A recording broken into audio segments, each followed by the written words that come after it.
Esta é uma fantástica viagem à medicina do futuro. As curas do amanhã.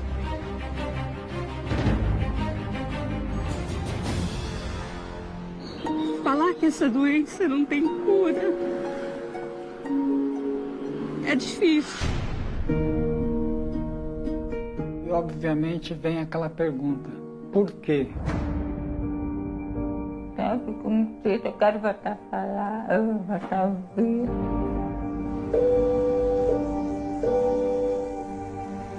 A ciência trazendo esperança. Esse grupo de cientistas da Universidade Federal do Rio de Janeiro conseguiu curar o mal de Parkinson em animais em laboratório usando células-tronco embrionárias. Tratamentos jamais imagináveis e que vão se tornando realidade. O coração artificial já é uma realidade? É uma realidade. Já substitui bem um coração humano? Substitui bem um coração humano ou com uma terapia de ponte de longo prazo para transplante. Máquinas que substituem órgãos humanos. O homem biônico cada vez mais real. Transplantes que trazem recomeço. Actually, everything from the crown of my head down to my throat belongs to my donor. O que significa para você saber que faz parte da história do transplante de face? It's amazing. It's amazing that people actually walk up to little me and say, "Oh, we just love you." And I'm like, man, people are great out there.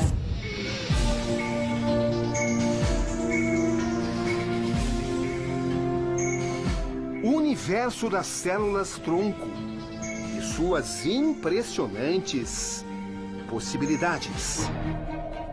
Qualquer doença degenerativa pode ser curada. Qualquer doença em que existe esse componente de perda celular, que acontece ou por conta de um órgão que está danificado ou por conta do envelhecimento, pode, em tese, ser curada a partir do momento que você tem uma peça de reposição.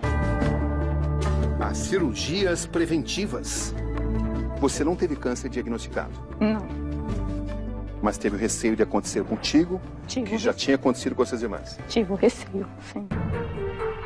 Novos equipamentos. Foi emocionante porque a primeira frase que eu ouvi, você está me ouvindo? Opa, sim. Aí a minha esposa falou, meu Deus. Minha mãe nunca ouviu minha voz, nunca ouviu a voz dos meus irmãos. Daqui a pouco meu filho nasce, vai poder chamar ela de vó, ela vai ouvir. Mãe. Experimentos. Revoluções. A ideia é de que medicamentos possam ser testados aqui e, assim, determinadas doenças cerebrais, um dia, possam ser curadas. Avanços mais próximos, outros ainda distantes. Quando a senhora percebeu que os animais estavam curados de mal de Parkinson, que é um dos grandes mitos da medicina, o que a senhora sentiu? A gente ficou muito emocionado. Um desafio para pesquisadores. A esperança para bilhões de seres humanos. O que é importante é saber que existe a célula-tronco, que é uma promessa para o futuro, não só para a cirurgia plástica, como para outras áreas da medicina terapêutica.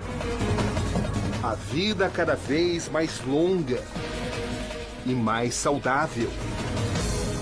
A fonte da juventude. A incessante busca pela eternidade. Boa noite. No Conexão Repórter de hoje, o documentário exclusivo As Curas do Amanhã. O que reserva para a humanidade a medicina do futuro? Novas técnicas, novos conhecimentos e, acima de tudo, esperança.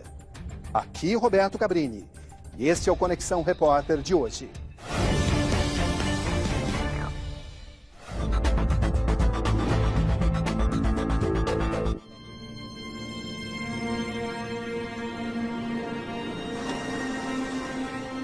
Casa Verde, Zona Norte de São Paulo.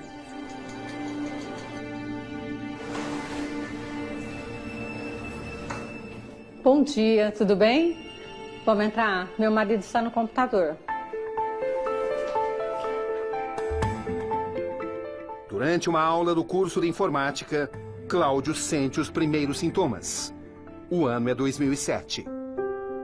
De repente, eu percebi que eu fiz esse movimento aqui com a caneta e eu não conseguia escrever. Eu não conseguia ter a coordenação motora. O mal de Parkinson. No início, é aquele baque.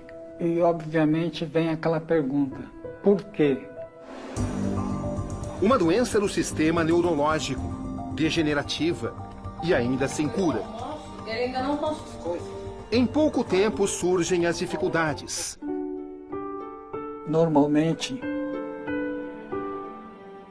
uma pessoa comum usaria a mão direita. Mas como vocês podem notar, a mão direita está trêmula e eu não consigo teclar. Hoje, Cláudio depende da esposa para tudo.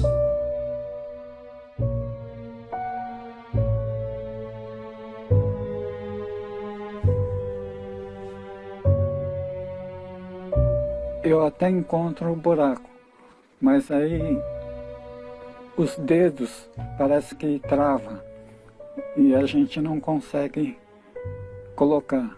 E quanto mais estresse a gente tem, olha, a doença ela se manifesta mais ainda. E até banhos também sou eu que tenho que dar, né? Porque corre o risco dele escorregar no banheiro, desequilibrar e cair, né?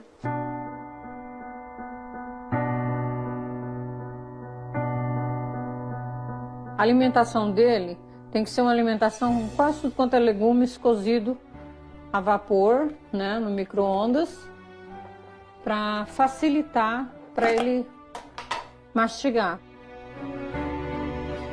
Eu estimulo ele a usar o garfo, a faca, pelo fato para ele trabalhar com a mão, né? Mas muitas vezes tem que ser eu a cortar. Para atenuar os sintomas, Cláudio toma 5 comprimidos. Nem todos são fornecidos pelo Sistema Único de Saúde. Entre medicamentos e outras compras, o gasto na farmácia chega a R$3.000 por mês. As caminhadas pelo bairro ajudam a manter o corpo em movimento. A tendência que parece é a sensação da gente perder o equilíbrio, né? E aí o meu corpo vai para trás e aí, vocês podem reparar que eu costumo andar com a ponta dos pés. Vira e mexe, eu dou uma tropeçadinha. Ele tropeça bastante, então onde eu tenho que buscar para ele não cair, porque às vezes qualquer desequilíbrio ele pode cair. Para quem não o conhece, o pré-julgamento. E isso faz com que as pessoas pensem que ele está com algum tipo de droga ou alcoolizado, né? O mal de Parkinson afeta uma região do cérebro que produz a dopamina, um neurotransmissor que controla os movimentos do corpo. Sintomas como tremores, perda em movimentos automáticos, rigidez muscular, alteração na fala. Falar que essa doença não tem cura é difícil. Porque eu peço a Deus todos os dias que tivesse uma cura. Porque eu não conhecia ele assim. Mas eu vou ficar com ele até o fim. E eu quero muito que tudo dê certo. Assim como Cláudio, 200.000 pessoas no Brasil esperam a tão sonhada cura. E essa cura parece cada vez mais perto.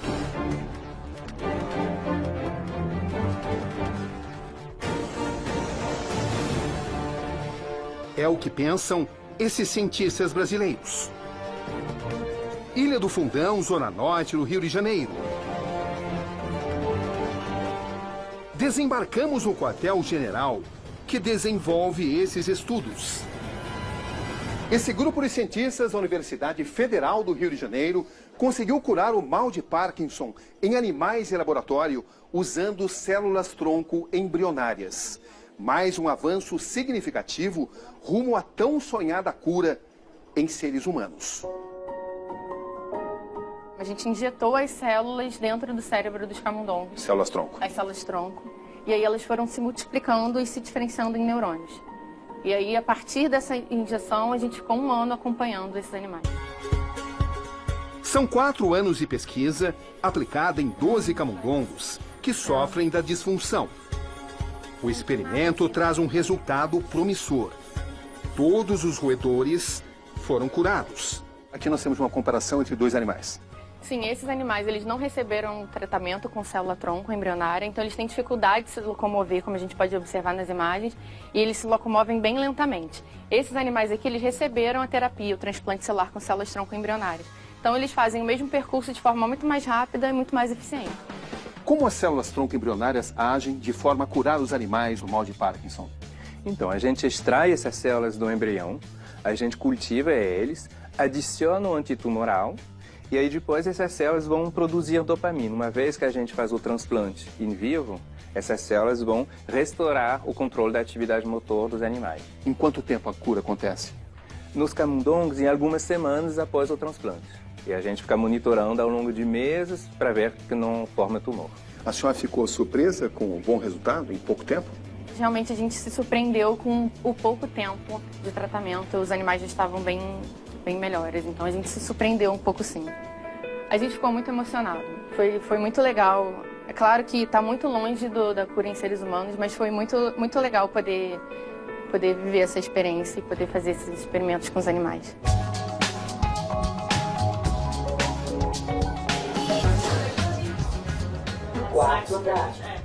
Enquanto o tratamento não pode ser aplicado em humanos, Cláudio vai se submeter a uma experiência também inovadora. Trata-se do implante de um neuroestimulador conhecido como DBS. 2 eletrodos são colocados no cérebro.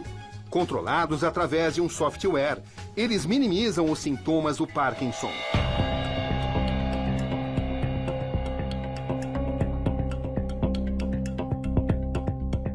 Manhã de uma terça-feira. Cláudio está à nossa espera neste hospital em São Paulo.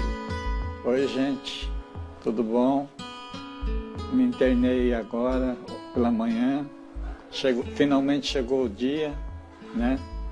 E estou com muita expectativa. Vou fazer uma breve visita ao Sr. Cláudio. Médico Cláudio Correia vai ser o responsável por comandar o procedimento. Um neurocirurgião que atua na área há 30 anos. Com licença. Muito bem, tudo bom? Como vai? Tudo bem, doutor. Tranquilo, animado? Muito. Ótimo. Tudo bem? Tudo bem, senhor? Como é que vai? São as filhas, né? Tá bom? Bonitas. Então eu vou te esperar lá na tomografia, que nós vamos fazer um exame que é muito importante. Até daqui a pouquinho. Tá bom. Tá bem? Obrigada. Boa Tchau, sorte. tchau. Muito obrigado.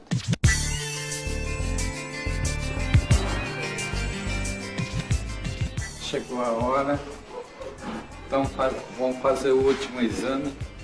E na sequência a gente vai passar pelo procedimento cirúrgico. Você fica por aqui, né? Eu fico por aqui, despeço dele.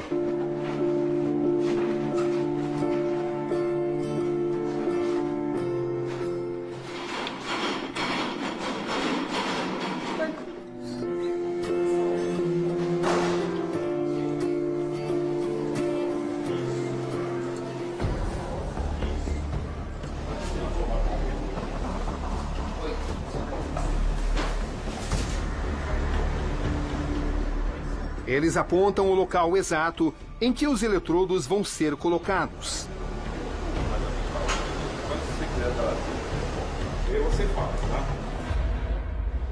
Através disso aqui, ó, tudo vai ser feito.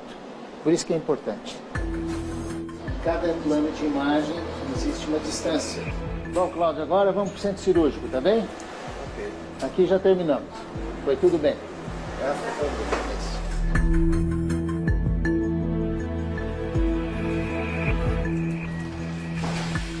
Momento de expectativa.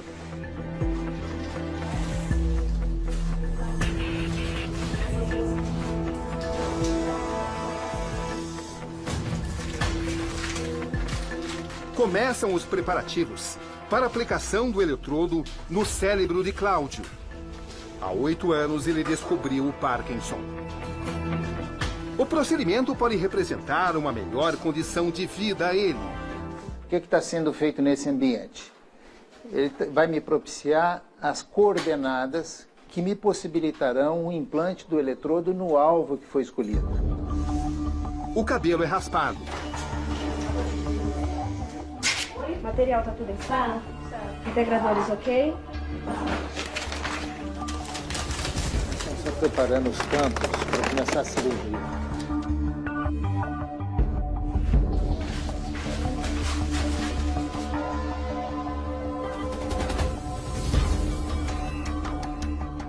Os 2 eletrodos vão ser conectados respectivamente nas 2 aberturas que aqui existe e ele vai ficar inserido aqui. Como o marca-passo tem para o coração, esse aqui é o marca-passo que tem para o cérebro. Missão cumprida. Bom, a cirurgia terminou num tempo mais ou menos previsto. Foi tudo muito bem. Não houve, assim, aparentemente nenhum tipo de intercorrência, tá bom? E daqui mais ou menos 1h30, que deu o tempo de recuperação anestésica, ele vai para o quarto. Tá ok? Eu passo aí para conversar pessoalmente, tá? Nada, tá bom. A ativação será daqui a alguns dias. Foi tudo bem. E vamos aguardar agora os resultados quando ligar o gerador. Aí nós vamos ter a definição absoluta daquilo que era o propósito, se ele foi conseguido e o resultado disso.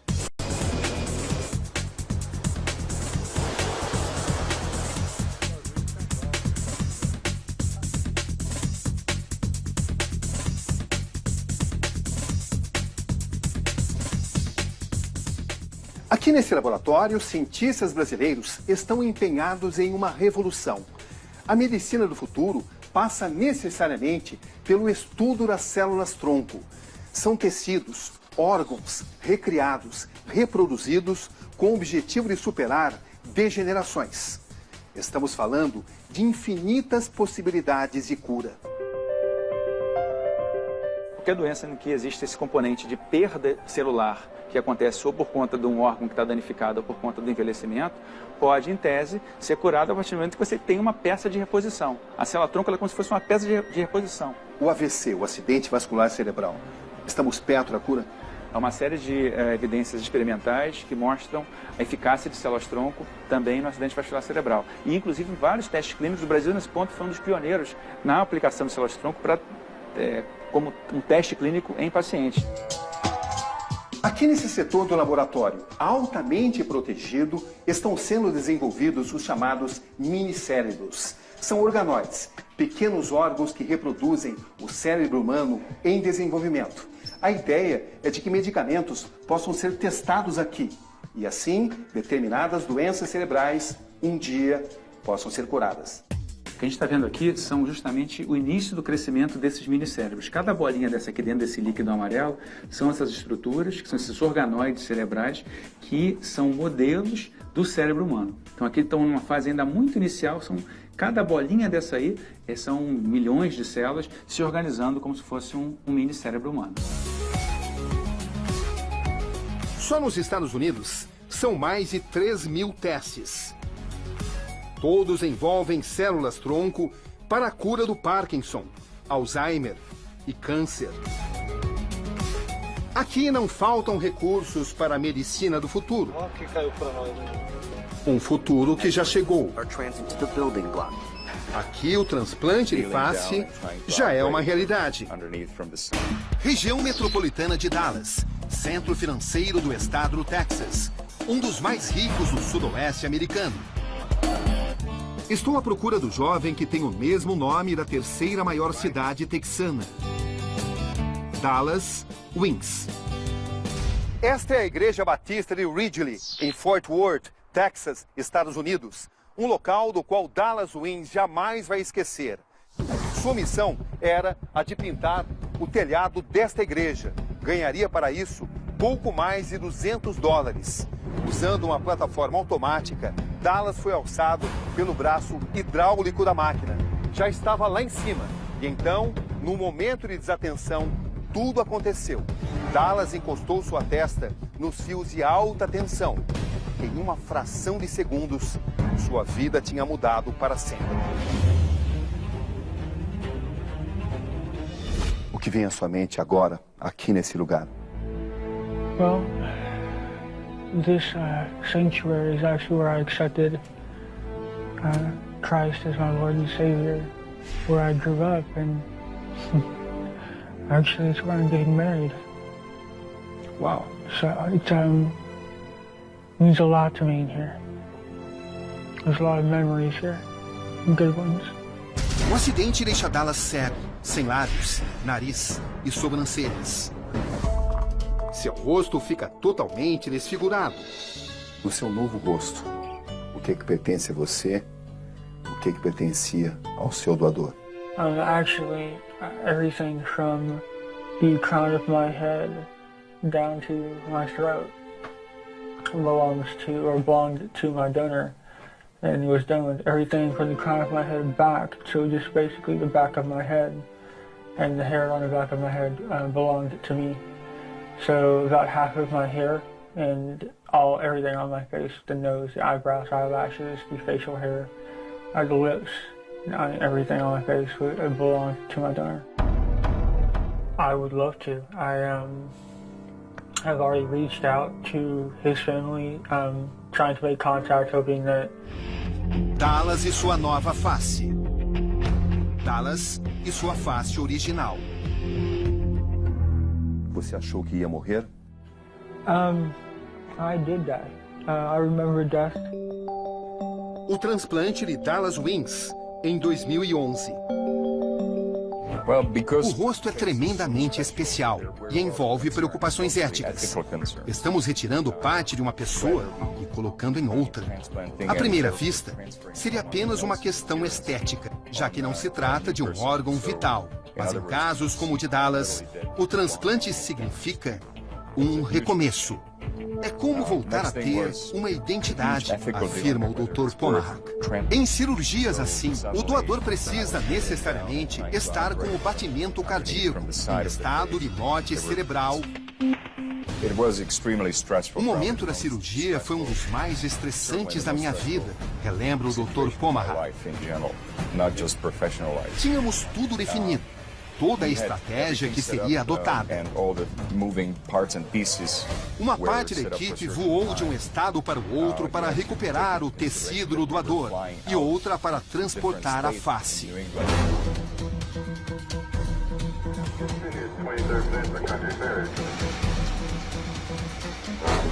Estamos nesse momento sobrevoando o Lago Erie, que marca a fronteira entre Canadá e Estados Unidos.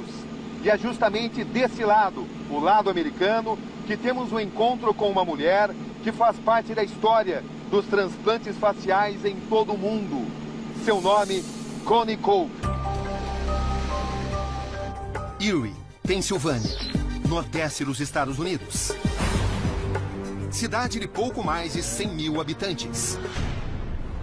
Connie Cope tinha tudo para desistir da vida e transformar sua existência num longo corredor sem saída. Mas ela fez muito mais do que isso. Ela rejeitou essa possibilidade. E hoje é uma nova mulher, cheia de vida, cheia de planos. O rosto novo criou em você uma nova pessoa? I'm very gratitude, lucky, very I think God loves me. Some people don't believe in donating, but I think if God wouldn't have wanted me to have the gift, He would have found me a donor. Don't you think?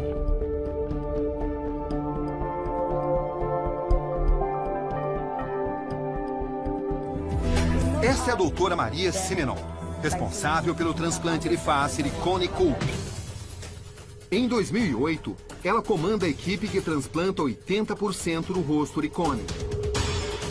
Que tipo de preconceito a senhora teve que enfrentar para fazer cirurgias de face, transplantes de rosto? Well, I was divided into Eu tive que passar por 3 desafios, conta a doutora.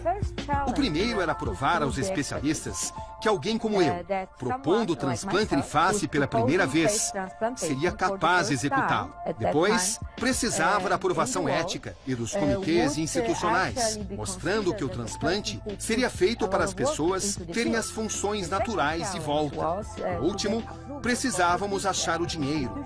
Quem iria pagar a conta? Lembra ela. Um momento tocante. Meu encontro com ela, mostro a Connie os rostos que hoje compõem sua trajetória. Ela confessa que nunca tinha feito isso antes. Here's the picture of your donor. How does this woman mean to you?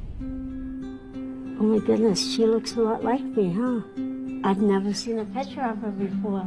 It's the first time. Really? Yeah. They never... You able to see her? Yeah, she has a great smile. That's right. She's beautiful. She got the same jawline as me. O que significa para você saber que faz parte da história do transplante de face? It's amazing. It's amazing that people actually walk up to little me and say, "Oh, man, we just love you." And I'm like, man, people are great out there.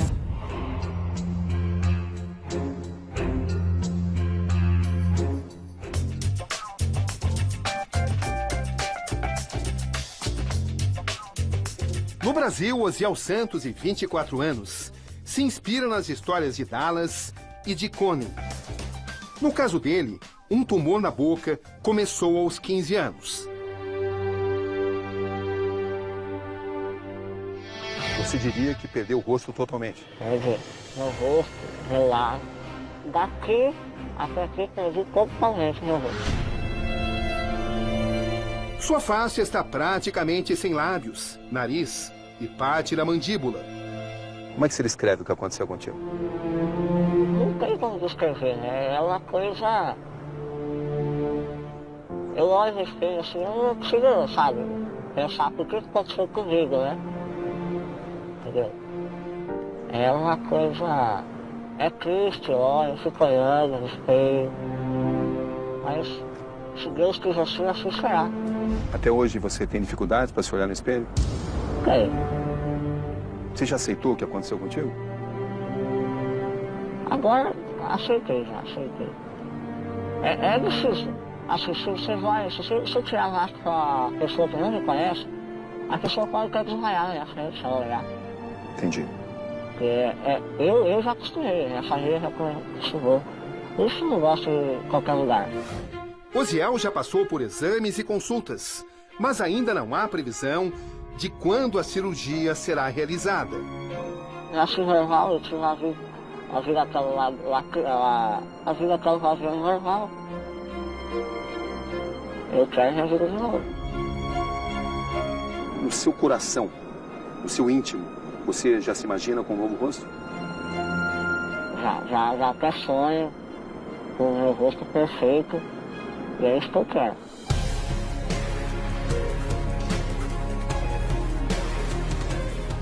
O Brasil também se prepara para substituir órgãos do corpo humano. O coração artificial já é uma realidade. E no futuro, poderá ser usado de maneira definitiva em pacientes. Esse é o sonho, esse é o projeto. E ainda tem muita coisa para desenvolver. Controle de coagulação, de infecção, recarga, bateria de energia. Mas ele é uma realidade. Existem equipamentos que o paciente recebe o implante dentro do hospital e ele vai para casa com a bomba e fica 3, 4, 5 anos.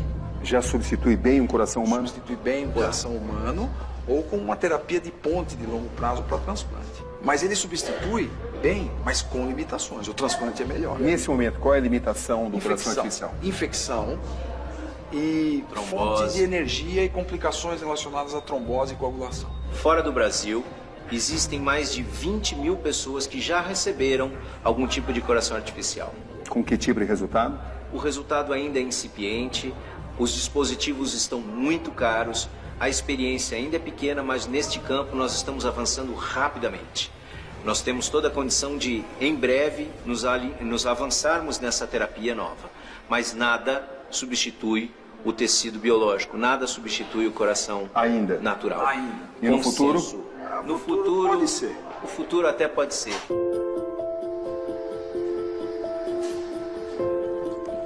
Metade humano, metade máquina. Do Robocop ao ciborgue. A ficção do homem biônico também já saiu da imaginação para ganhar formas reais. Isso que você está vendo agora já não é apenas parte de um filme de Hollywood. Cientistas britânicos apresentam o Rex, o homem biônico criado totalmente em laboratório. Olhos, pernas, pulmões, coração e outros órgãos sintéticos. Para os responsáveis pela criação da máquina, o primeiro passo para a reconstrução total do corpo humano com peças robóticas.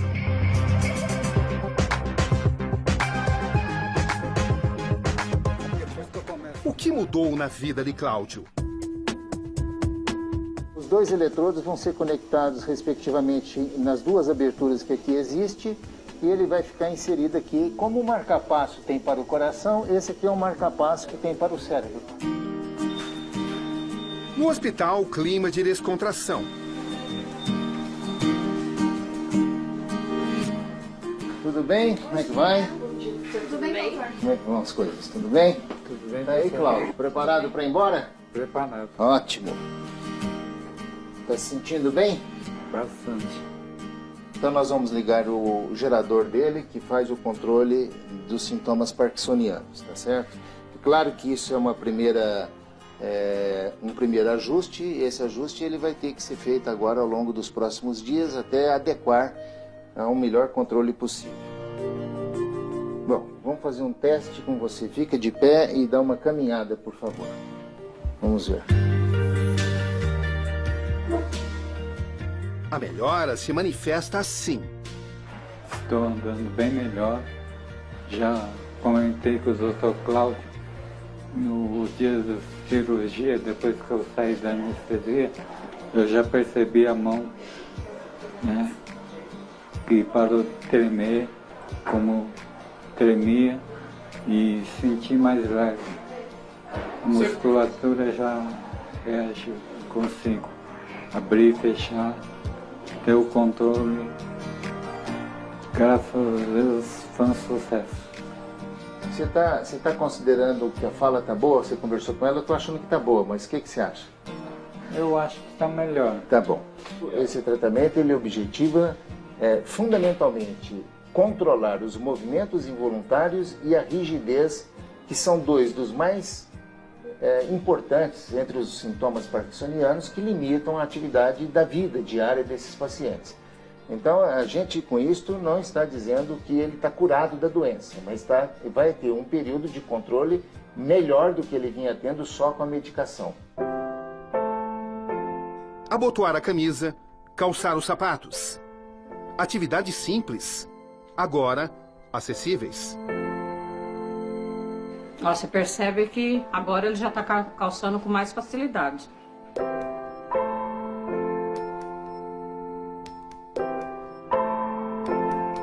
Ela que me ajudava a vestir.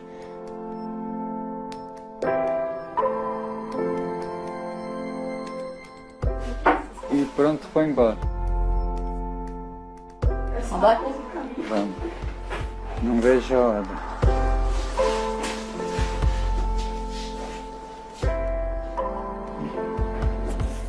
Sensação de pegar na minha mão?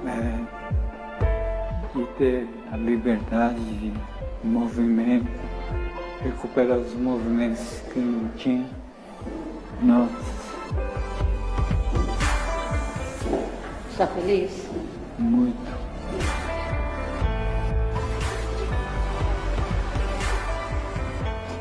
A hora de vir para casa, graças a Deus. Feliz da vida. Tá.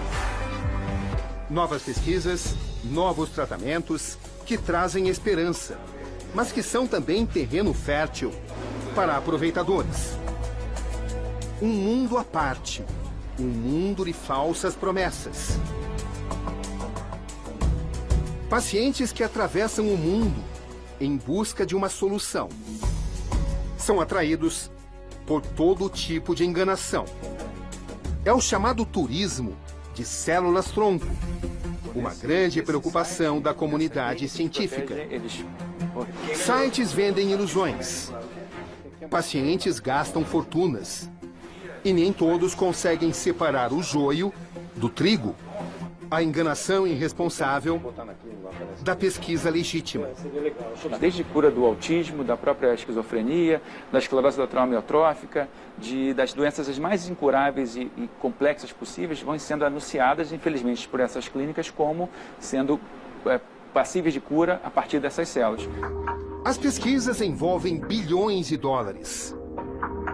Empresas que enxergam nesta corrida uma oportunidade gigantesca de lucro. Por isso a gente está falando às vezes de 30, 50 mil dólares por, entre aspas, tratamentos que não tem nenhum tipo de comprovação científica, na verdade nenhum deles se mostrou eficaz, causam um prejuízo financeiro e um prejuízo da própria vida do paciente. O futuro vai chegando aos poucos. Já é possível se prevenir contra certos tipos de câncer, como o de mama. Essas 3 irmãs sabem o que é conviver de perto com essa realidade. Claudineide descobriu o câncer de mama no final de 2011. Então, após fazer um exame de prevenção, por causa de cistos, quando fui receber o resultado, acabei descobrindo que eu estava com câncer e tinha 3 nódulos na mama esquerda. Como é que foi receber essa notícia? Para mim foi um susto, porque assim, quando ele me deu a notícia, eu já comecei a chorar, entrei em desespero, porque eu não esperava receber uma notícia dessa. Achava que isso nunca iria acontecer comigo. Você recebeu isso como se fosse uma condenação de morte? Muitas vezes eu me pegava chorando e me perguntando, por que, Senhor, comigo?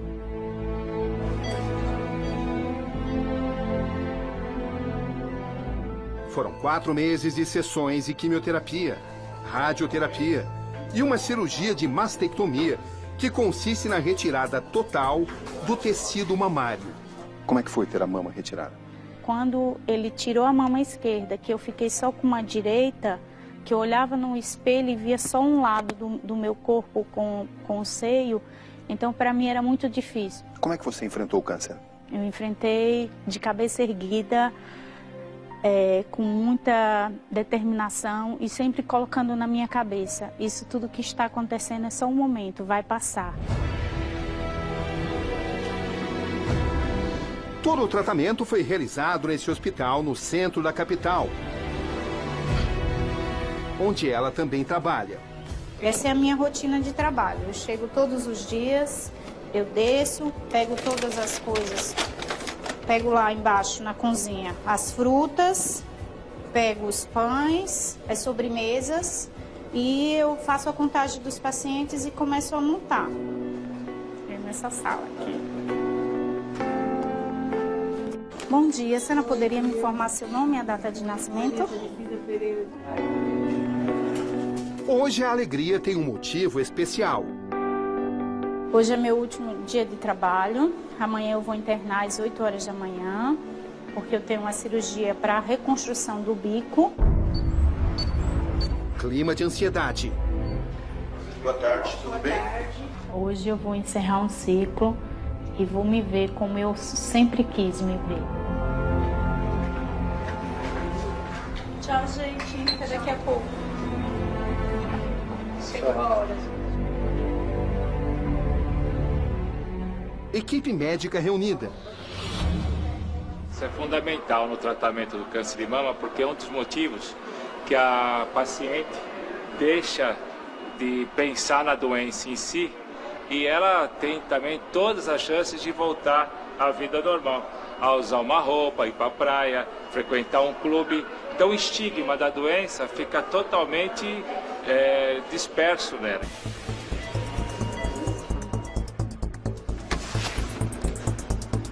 Conseguimos. acredito que a cirurgia foi um sucesso. Daqui uns 3 meses, tenho certeza que a nossa paciente vai estar bem satisfeita com o resultado cirúrgico e livre do estigma do câncer de mama. Isso é que nós esperamos. Um mal em família. 2 anos depois de Claudineide descobrir o câncer, é a vez da irmã ter o mesmo diagnóstico. Você pensou imediatamente na sua irmã? Pensei, porque eu sei que como ela teve, a minha chance de ter seria maior, né? O que vocês conversavam? Ah, vai cair o cabelo. Mas que a gente não pode desanimar, né? Porque o cabelo nasce de novo. Como é que você enfrentou o câncer? Com coragem, força, porque eu sei que a medicina evoluiu e eu tinha todos os meios para ser curada. Das 8 mulheres da família, 6 já fizeram a intervenção. 2 vítimas do câncer e 4 por precaução. O pai morreu há 15 anos, de câncer de intestino. Um histórico familiar que traz o inevitável receio. E Elane decide fazer a mastectomia preventiva. Você não teve câncer diagnosticado? Não. Mas teve o receio de acontecer contigo, que já tinha acontecido com as suas irmãs? Tive o receio, sim. Foi difícil para você tomar a decisão de retirar a mama, mesmo sem ter câncer? Não, porque eu tive o apoio da minha família. Então, foi fácil tomar essa decisão. Como é que foi a cirurgia? Foi bem. Foi ótimo. Você estava muito nervosa? Bastante. Bastante nervosa. Essa cirurgia só é feita em extrema necessidade de uma sobrevida de uma paciente que possa ter uma vida normal, né? Sem passar por toda essa dessabor de uma doença dessa. É uma cirurgia de reconstrução de apoio ao câncer de mama. Não é uma cirurgia estética, é uma cirurgia apenas para substituir o tecido mamário. Hoje você está feliz de ter feito a cirurgia? Estou feliz. Foi a melhor decisão? Foi a melhor decisão.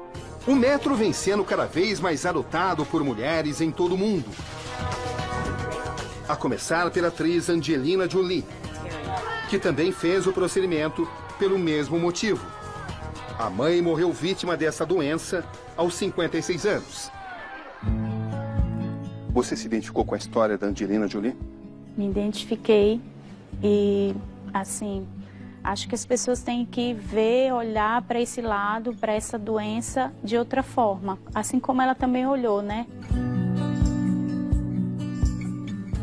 Quando ela disse para vocês que ia retirar a mama preventivamente, vocês tiveram dúvida com relação a ser essa uma decisão correta? Não, nenhuma dúvida. O que você falou exatamente? Para que ela fizesse a cirurgia, para que ela não passasse pelo que eu passei, pelo que a Vânia passou. Que ela tinha que fazer a cirurgia porque era pro bem dela, né? Irmãs unidas na luta contra o câncer. Todos os anos, 12 milhões de pessoas no mundo são diagnosticadas com o câncer. 8 milhões morrem. No Brasil, apenas neste ano, são estimados 500 mil novos casos da doença. O que é o câncer de mama para a família? O câncer é uma doença que a gente venceu. Vencemos e estamos prontas, porque não vai mais acontecer. E se acontecer, a gente vai vencer mais uma vez essa luta. Firme e forte. Estamos juntas aí para o que deve vir. Mais unidas cada vez mais, com certeza. A área de cirurgia plástica também não fica fora das pesquisas. Países como Japão e Coreia do Sul já fazem estudos com o uso de células-tronco extraídas da gordura do corpo para regeneração de tecidos e rejuvenescimento. Evandro Lucena, um dos principais cirurgiões plásticos do país, revela o impacto das células-tronco em seu campo de trabalho. Porque na lipoaspiração você retira o tecido gorduroso e esse tecido gorduroso que você tem a célula adipócito, que é uma célula, dentro dela existe uma fração que é célula-tronco. Nós retiramos a gordura do paciente, só que para você conseguir tirar a célula-tronco dessa gordura, você tem que levar para o laboratório, centrifugar. Se você coloca a célula-tronco, ela se diferencia e se forma uma célula daquele tecido no qual você jogou aquela célula. O que hoje A realidade é que você tem a célula em formação, a retirada da gordura, mas o aprimoramento dela ainda não é concreto. O que é importante é saber que existe a célula tronco, que é uma promessa para o futuro, não só para a cirurgia plástica, como para outras áreas da medicina terapêutica. A gente está preparando uma festinha para ela. Esta é a última festa de aniversário que a costureira Maria Natália Roma vai passar em silêncio. Ela está completando 66 anos. Passou metade da vida sem ouvir sequer uma palavra. É o que você acompanha em instantes, aqui no Conexão Repórter.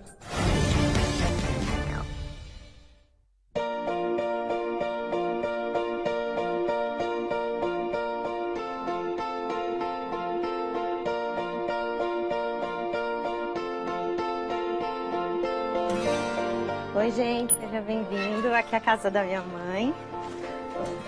A gente está preparando uma festinha para ela. Esta é a última festa de aniversário que a costureira Maria Natália Roma vai passar em silêncio. Ela está completando 66 anos. Passou metade da vida sem ouvir sequer uma palavra. Ao cortar o bolo, um único pedido. Então eu vou fazer esse pedido. Porque Deus me deu uma força e dê tudo certo. O meu problema de usar meu aparelho, meu implante, espero que me deixe muito feliz. A ideia de procurar um tratamento foi da filha caçula, grávida de 8 meses. Ela sonha que um dia a mãe possa ouvir a voz do neto. Daqui a pouco meu filho nasce, vai poder chamar ela de vó, ela vai ouvir, tem os meus sobrinhos, que já são um amor só com ela. Imagina, daqui a pouco ela tá ouvindo eles falando também. Ela fica a ansiedade de ativar logo o aparelho e ela ver se vai ouvir nitidamente, vai poder atender um telefone, que acho que a maior expectativa de todas é se ela vai poder atender um telefone. Há um mês ela fez a cirurgia de implante coclear. Um aparelho auditivo que vai dentro e fora da orelha, composto por eletrodos e unidos por um ímã. Eles estimulam o nervo auditivo e fazem com que os pacientes voltem a escutar. Walter Cune tem 53 anos. É um exemplo de sucesso.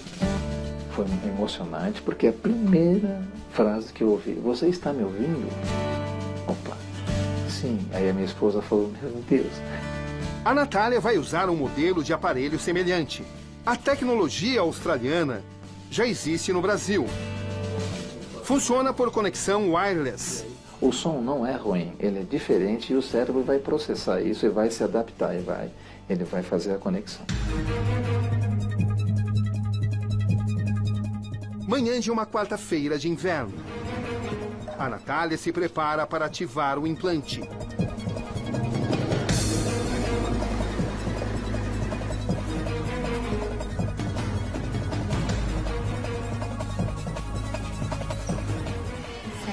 Oi, tudo bem? Bom dia. Olá, tudo bem? Tudo bom com a senhora? Tudo bem? Tudo bom? Você é a Amanda? Isso. Então, tá bom. Pode sentar. A senhora está ansiosa para a ativação? A médica coloca o aparelho. Maria, então agora, né, eu vou regular o seu aparelho através do software no computador, tá? E aí, em seguida, depois que eu regular, a gente vai ligar o seu microfone para a senhora ouvir o som aqui do ambiente, tá bom? Então agora, Maria, eu vou estimular cada eletrodo, tá bom? A senhora vai escutar um som, como se fosse um apito. Posso começar? Vamos lá. Maria, então agora, né, eu vou regular o seu aparelho através do software no computador. Eu vou estimular cada eletrodo, tá bom? Posso começar? Vamos lá. Opa. Tudo bem? Foi forte? Mais ou menos. Mais ou menos, né? Vou fazer de novo um pouquinho mais baixo.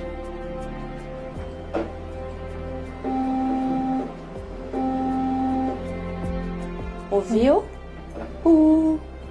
Meu bem. Testa cada um dos eletrodos. Agora vai ser outro som.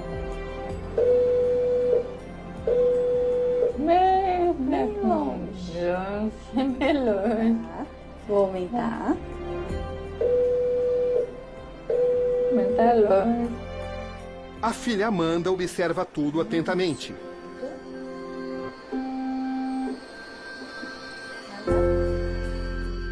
Então agora, Maria, eu vou ligar o microfone e a senhora vai ouvir o som do ambiente.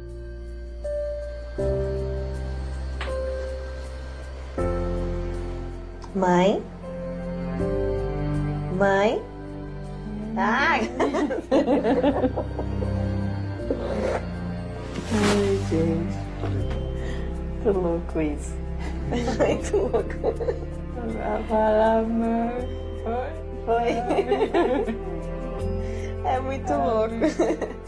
Não dá pra descrever assim, o que a gente sente, né? Depois de tanto tempo. Me tá chorando, menina. Então ela percebe um som, mas ela não sabe o que significa.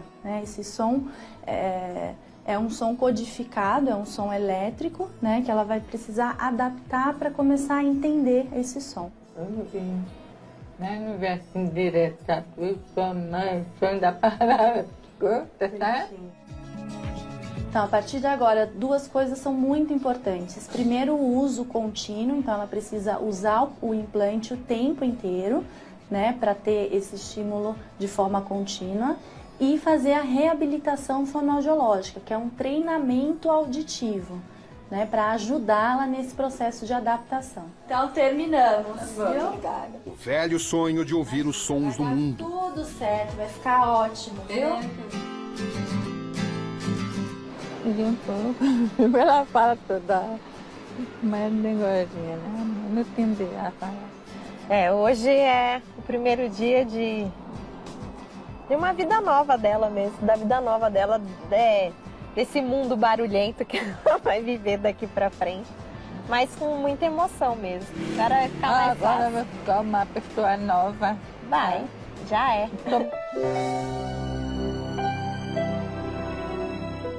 Quando a pessoa fica surda, as células que tem aqui dentro, que tem uns cílios, elas param de funcionar. Então existem hoje as células tronco, as terapias que podem ser feitas, mas que ainda são todas experimentais, ainda não foi testada no homem. Pesquisas, testes, projetos, avanços, revoluções. Muitos dos sofrimentos atuais poderão se tornar coisas do passado em um futuro próximo.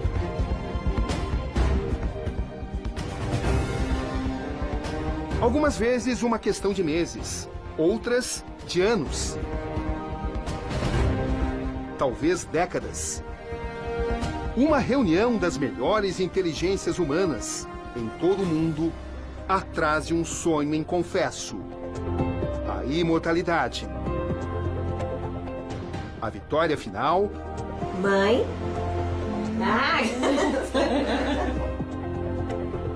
Contra todas as doenças. A eterna busca.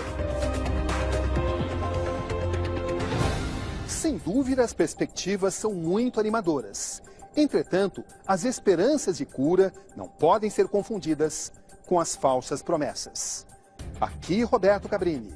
E este foi o Conexão Repórter de hoje. Boa noite.